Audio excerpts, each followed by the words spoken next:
Hey folks, my name's Kevin, and it's time for a little bit more knife nerdery, some very exciting knife nerdery, because this box is from Oz Machine Company. Like many of you, I have been entering the weekly Oz Rosie Lottos for as long as he's been doing weekly Oz Rosie Lottos, like back when they were Book Spot Lottos and before. And like many of you, a week after week, I don't win, and it's very kind of demoralizing. But finally, by just luck of the draw, just coincidentally, wonderfully, my name got drawn. And just to be clear, for anyone that doesn't understand, when you win one of these lottos, you don't win the knife, you win the chance to buy the knife. You win the chance to spend a lot of money on a knife. But in a different sense, if you know for sure you want a Rosie, you're also kind of winning the chance to not spend even more stupid amounts of money on the knife, because these are still so incredibly high on the secondary markets. This is a $700 knife in here, but one from this exact same drop just sold on their Facebook group for, I think, $1,400. That's literally a 2x markup. And this is a very plain Jane version. And actually, okay, so that's the other thing. This is a version that's actually a pretty darn me build. My strategy this whole time has been to enter and try to win literally any lotto. And if I won a spec that wasn't a super me one, because of the finishing, because of the color, because of the materials, like I don't particularly want a Timascus clip or something like that. My plan was to just then offer it up as trade bait for a spec that I did want. But I actually looked into a version that is pretty darn what I'd want. The only problem with it is that it doesn't have the golf putter milling, and that's what I really want is golf putter milling. But to just draw out the obnoxious, whatever the word is, suspense, even a little bit further, we're actually going to open a different knife first. Yeah, seriously, we're going to open another one because coincidentally, I got in my Asher Knives whole Spiro, and it's weird how much these two knives actually have in common. They also have a whole lot not in common, because this is a $115 knife, and that's a $700 knife, or like I said, a $1,400 knife. And so they're very different price points, but design-wise, they actually have a fair lot in common. And these two particular ones actually have nearly identical colorway configs in terms of the handle and everything like that. So let's open this up and use this then to open that up. I just did an unboxing of this. To open this up, we're going to use the Renegade Provisions Co. God of Mischief prototype.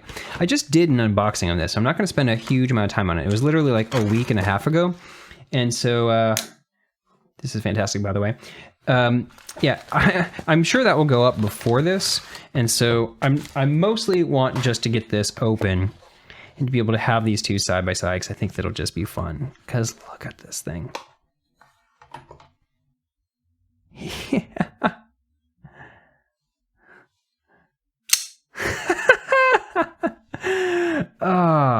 Wow. Okay, this one is, honestly, straight from the factory, this feels a little bit dirty. Speaking of Renegade Provisions Co., I use his Hank here to wipe everything down. Ugh. Yeah. So the thing that makes this feel surprisingly Rosie-esque, aside from the fact that the general kind of shape and appearance of it, like styling, is similar-ish, is that this is tremendously thin and tremendously milled out, and everything about this is just like way more snappy and just way more ergonomic and way more thin and light than I ever anticipated. So this is a knife that I think is killing it on the budget space, and I'm kind of blown away that it is as cheap as it is. And it does have weird amounts of common. So let's use this to open this up and get the real excitement going. Because as excited as I am about this Asher, this is actually like legitimately a really cool knife. Obviously, it doesn't compare in any way to the excitement I have for the Rosie inside this box. So I actually don't know what these come in these days, because back in the day they used to come in like a clamshell case.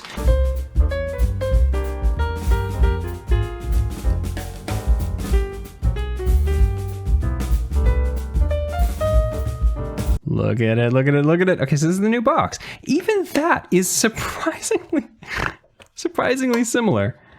You know? Okay, let's get this open.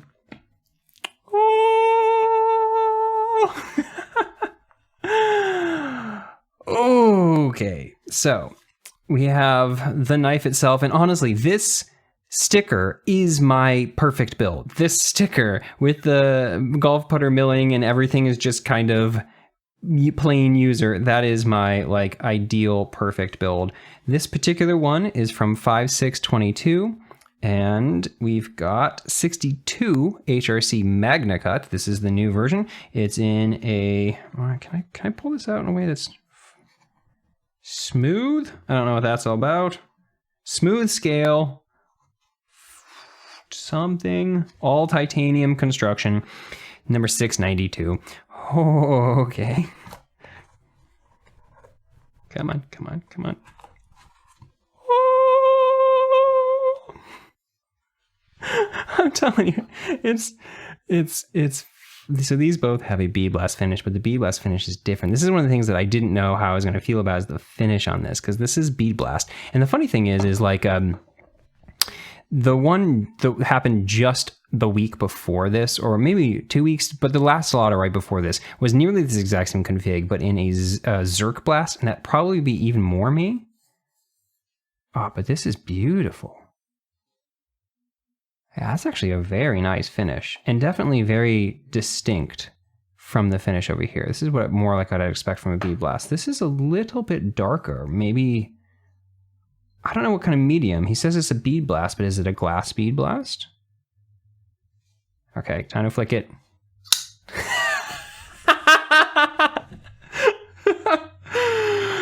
Oh, yeah, see, that's the thing. That's the thing. Oh, wow. Yeah, so he really has made these. Oh. Okay, let's collect myself. So the things that have changed since the version that I did a full hour and a half small details review on what I think is number like 357 or something that was loaned to me by Lefty EDC. And what's changed since then is this has gone from LC200N to Magna Cut. I think it's going to say that, right? Does it say that somewhere?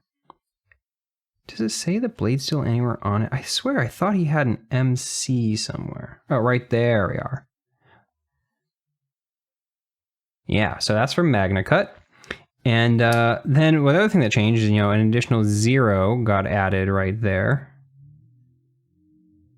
And then these pivots changed. So these are now completely flush. So he was using a rounded kind of pivot, and then that went to a flat pivot that was sticking up proud. And this newest version has a perfectly flush finish right there. But then the other thing that he changed is the way he was tuning the detent on these. And so this one is tremendously drop shutty. Wow, that's good. And so he got feedback early on that people wanted it to be more free fall. Gosh, that just flicks so freaking well. And I heard that at one point he went a little bit too far. And that I've heard a couple of different people say that they thought that he went a little bit too light. But these newest versions, I think he tried to hit a medium, a happy medium, where he's having almost no resistance to close. Yeah, wow, that is so good. But that still has a nice snappy detent. Yeah, that's still a quite crisp medium level detent right there. If you pull all the way down here, it's less, of course. If you pull up here, it's much more. Okay. Whew. This thing is so thin, so light, so milled out inside. Let's see if I can get something to reflect that back up. Can you see the pocketing in there? I feel like my lighting is not working as well for that as it normally does here. There you can see. Yeah, there is some wild pocketing in here. And everything about this, the ergos on these are just so freaking good. So this particular version has satin tie accents everywhere. So they've not been blasted, they haven't been tumbled, they're not made out of other things, and they're not like stonewashed or anything. They're kind of shiny. And then the clip and the handle are just bead blast titanium. And this is, I still think I like the feel of the Zerk Blast better. I'm personally very sensitive to anything that'd be in like the direction of a Sandblast finishes that kind of give me a dry sandpapery feel, and something that's as far as like full on Sandblast can actually feel and act in your pocket like sandpaper. This is nowhere in that direction, nowhere near that far. This is very smooth and nice and even, but it still gives me this kind of slightly, I don't personally love the feeling of that, and so I think a Zerk Blast would feel a little bit better to me. Zerk Blast kind of gives you the picture of like, if you can imagine like maybe a more like a more pronounced bead blast, or like a less pronounced almost orange peel finish is kind of what it looks like. And so that one just has slightly, it's just a different texture to it. But what I really want is the golf putter milling. But otherwise, this styling is like exactly the kind of user finish, non-flashy. I don't want all the bright colors and everything. I know, I get it. I get why people love him. I think he does a spectacular job in particular, but I want like a pretty plain Jane version. I can't get over how light this is. Okay, so the things that really make this feel like this to me is, of course, there's just plain similarity in the styling. They're both like long, mostly belly blades that come down. They both are very, very thin blades. They both have handles with like reasonably geometric, but rounded off corners. And they both have, the big thing is they both have just like this incredibly thin, kind of taller and extremely lightweight feel to them. Like, I don't think I did this earlier, but you can see that this has been wildly skeletonized inside too. Yeah, look at that. And so the weight on this is tremendously low for its size. And the weight on this is tremendously low for size. This feels significantly lighter actually, which is surprising me because of how light this feels. Partly it's just it's a smaller blade. How big are these? Yeah, that is very, very similar. You know, I'm going to get crap for saying it, but like, I genuinely think this is the budget version of this. And I don't mean it's as good. Of course it's not as good. But like, you get a lot of the same general kind of feeling in terms of like category of knife in the $100-something price range that you can get up here. Yeah, everything about this just feels so perfect. But this is really freaking good over here. Wow. Yeah. The other thing, of course, like just again, like I said, these both have just tremendously coincidentally similar colorways. They both have the stone-washed finish. They both have the opening hole. They both have a bead blast, plain bead blast, and they have like the slightly shinier accent hardware. The clip over here is, I think, the one big thing that I find aesthetically disappointing. It's a good clip. It functions really well. And it actually looks better than some of the other just plain old clips, but it just looks bland compared to how good the rest of the knife is. Whereas over here, the clip over here is basically perfect. This is effectively a perfect clip. It is about as deep carry as a milled high clip can be without being something totally wild. And this thing carries so good. And the functionality, like the springiness on these is just perfectly dialed in. And the amount of ramp, the style of ramp is this really nice gradual ramp. I haven't slid this one in my pocket yet, but the one that I had from Kev, man, it's like, I think this is one of the best clips in the business right now. What else is going on here that we want to talk about? Like I said, I have a full hour and a half video on this, and I also just did a full unboxing on this, so I probably should just end this sooner than later. Oh, this is cool. This is good to see. So one of the things that also happened between the version I reviewed and this is that he moved the grinding of the bevel in-house. So he started doing them in-house, I'm pretty sure, really early on, but I think pretty quickly, or maybe he did it from the beginning, I don't remember, outsourced the bevel grind to Larkin's Precision. And so that meant that the rest of the thing was all being done in-house, but this grind wasn't. And he ended up moving that in-house as well, and it changed some things. So it changed the way that this plunge grind was being done. And I'm trying to see what else it changed. This is still the exact same laser beam. Can I even get that to focus? Laser beam thin at the end. Wow.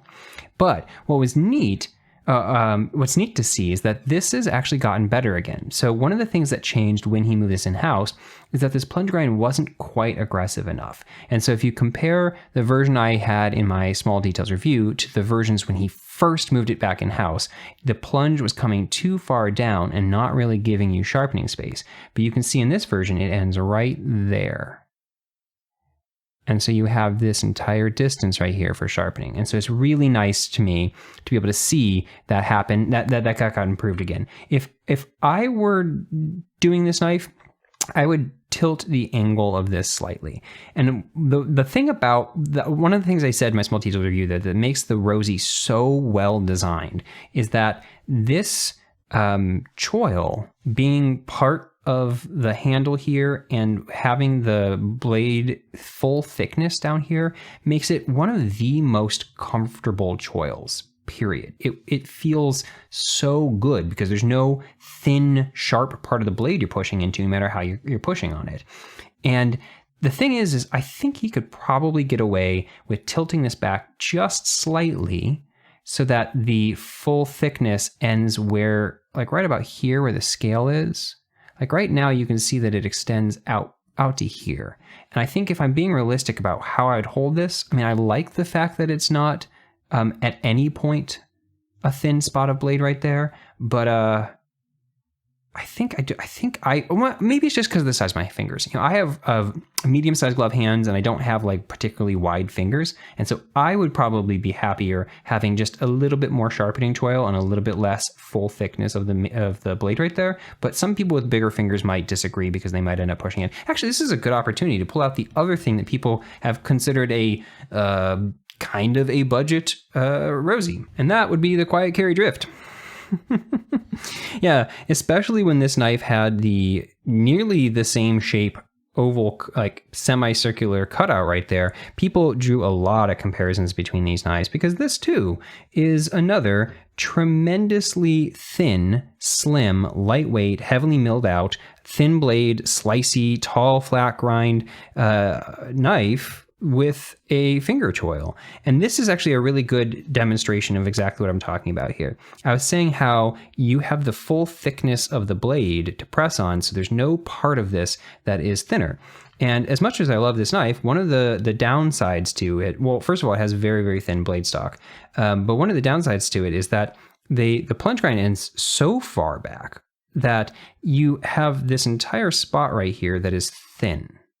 And the reality, if you think about like how sharpening would work, you could probably pull this out to about there, pull this entire thing forward about there, and have roughly the same amount of actual vertical height for sharpening, but then keep the thickness of this. This is thin to begin with, so it's definitely not going to be as much as this. Like, look at that, that's so much thicker. But if you did extend that out, you'd have this thicker amount of material to press on, because right now, if you're pulling back, like this direction, you're pressing against this, and that's fine. That all feels very comfortable. But if you're pushing up at all, like if you move your thumb up and are pinching this way, now you're pinching between your two fingers. Now your force is being directed upward and into this thin spot. And it's just very thin. It's not sharpened, but it's like a very thin amount of material there you're pushing into. Actually, you know, that's one of the fun things that's the difference between these. These both have incredibly thin blade stock. This is thinner. This is, they market it as 0.09, but I measure on my calipers consistently in every single one of them that I've handled from them as 0.086. And this, I think, is marketed as just under 0.1. I don't remember how he phrased it, but I think I measured it as 0.098.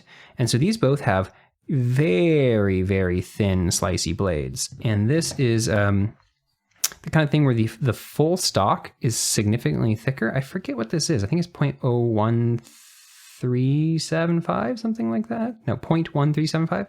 But the grind on this just brings it down to such an insanely thin laser beam. And then, like I said in my other video, the whole thing is tilted. So like the actual angle here is down. Like this tip is technically actually below that in terms of where the grind is. And so it's so freaking thin right here.